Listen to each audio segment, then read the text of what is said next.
Yo guys, what is good? Welcome back to another edition of Inter News on the Uncle Sharma channel. Usually I only make this news edition once a week or so, but yesterday, just after I finished shooting my news video from yesterday, there's some big news that popped up, which is of course about Paulo Dybala, which we'll get into. Some Inter youth product related news as well. A player actually that we've missed out as well. We'll talk about that. And yeah, let's get into the video straight away, and make sure you're leaving a thumbs up and subscribing to the channel. Let's go.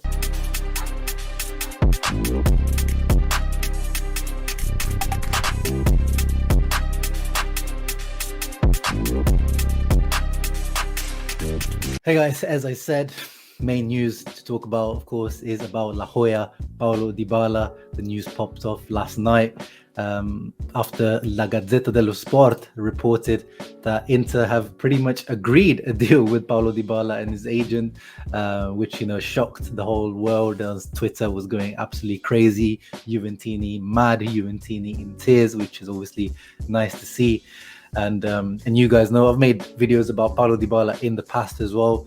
Make sure you guys type in on my channel and search Dybala, and you'll see there was one video in particular I made about Dybala to Inter, where I said I don't think he's coming to Inter. And by the way, there's no confirmation that he's coming to Inter. This Gazzetta dello Sport article is showing that Dybala has potentially made his preference towards Inter. We'll get into that in a minute, but there's nothing done yet, so don't start thinking about that. This is a done, signed, sealed, delivered deal. And it's Gazzetta is a decent source. It's not like top tier, but it's a decent source, but they do get things a lot of the time very wrong. A very recent example is Rudiger to Juventus was actually from them, it was like 100% done. It's like everything is done, all it needs is signature and medical. But we know that his wage demands were nowhere near to be met by Juve, and yeah, it looks like Rudiger's probably going to Real Madrid. So that it just shows that they were completely certain about Rudiger being done, and they seem to be quite certain about Dybala. They're not as certain as they seem to be with Rudiger, but it seems to be on that wavelength. So calma first of all, Dybala. So breaking down the article on Gazzetta dello Sport, so there's, according to them, there are regular meetings between Antun and Marotta, and some people are even saying that there's daily contacts. I mean, I don't even talk to my friends on a daily basis. I don't know what Antun, Dybala's agent, and Marotta actually talking about every single day. The key thing is to remember, and I've talked about this in the video past, Dybala, the fact that he wasn't offered even a contract by Juve was he feels betrayed. So he's the fact that Inter jumping ship to Inter, the arch rivals of Juve, and Inter in the contact they've had through his agent Marotta has said that in Inzaghi's team they will offer him a central role, not in central in terms of his position, but in terms of the importance, that he will be a very important player, which he probably hasn't felt like he was at Juve. And salary is going to be a slight step back from his Juve salary, which is funny. Actually, if Inter do sign him, and we're signing him for less than he was earning at Juve, 6 million plus bonuses, which is less than what I thought it would be, because originally they were talking about a 7.5 plus bonuses maybe, but they're talking about 6 million plus bonuses, which even by Inter standards is affordable. But of course, it all hinges on the outgoings this summer. If Alexis Sanchez's contract is cancelled, or someone buys Alexis Sanchez or takes him on a free transfer, Dybala is literally the ready-made Alexis Sanchez replacement, a younger Alexis Sanchez, an instant upgrade pretty much on Alexis Sanchez in terms of what he's able to offer right now. I'm not talking about career, guys. Alexis Sanchez's career is one of the best of our generation, without a doubt. But unfortunately, we got Sanchez a little bit after his peak, a little bit too late, which was a shame. With Dybala, we're getting a guy at 28 years old, so technically we should be getting him at the right time.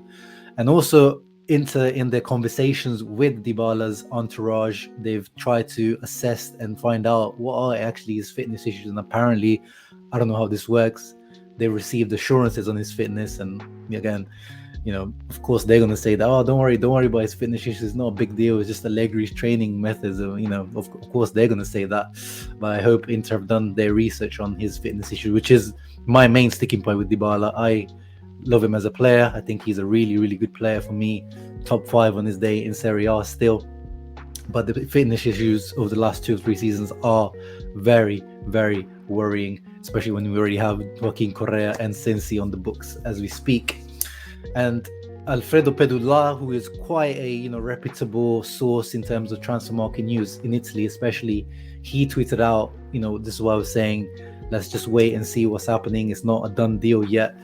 He said that Dybala is not waiting for Inter or another club, but for the moment there is only Inter, so it's different. He says, so for now, he said that's his preference. He's not saying that I'm promised myself to Inter. He's not saying that I'm definitely signing for Inter. It's just that the way Inter approached him as of now, what they've offered on the plate and what he's hearing, this is his preferred destination right now. But time will go on. The season's not done, and the problem is with Inter, we can't give him that word, we can't give him that promise right now. We can't make him sign the contract already, because we still need to figure out the situation with the departures. As I said, Sanchez primarily, Vidal, what's going to happen with him. We know Vecino's definitely leaving, but is there going to be that space in the wages to play to accommodate Dybala 100%? We don't know that for as of now, so we have to wait for that. Dybala has to wait for that. Will he be willing to wait for that? Will we have to wait to see? The rumors are, of course, that Atletico Madrid, Simeone is interested. There's even rumors of Tottenham and United, but apparently he doesn't really want to go to England. And I think quite rightly, I think he'd get snapped over there. I would see him much more in Spain or Italy for sure. I think that makes sense for his move. And apparently after or at the Coppa Italia match, or just after the Coppa Italia match, there will be a face-to-face meeting with Dybala's agent. So I think that's a perfect excuse for, whilst Inter and Juve are playing, for Marotta to work a little bit of his magic and sprinkle it. But yeah, as I said, let's see what happens. I still don't really think he's going to come, but you don't come here for my market predictions. I often get things wrong when it comes to transfer market. Last year I thought Lukaku wasn't leaving, but he did. So yeah, don't hold me to that. But I've always said Marotta loves this guy. Like, he has an infatuation with Dybala. He was the main reason Juve signed him, and he wants to bring him to Inter. So I think he is going to try his hardest to bring him to Inter.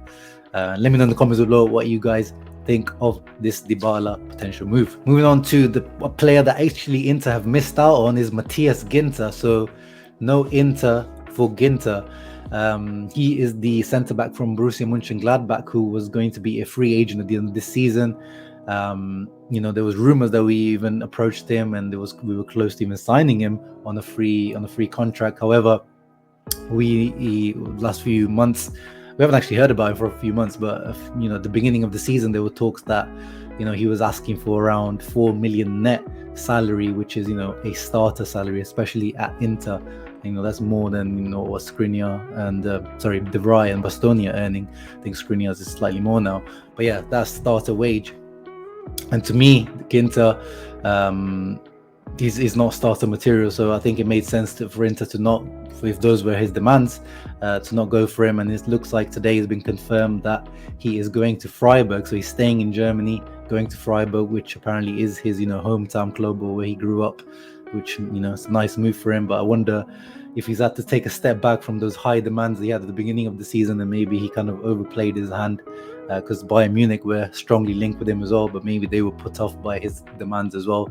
So yeah, that's a move there's a player that you're probably not going to see at Inter in the foreseeable future now.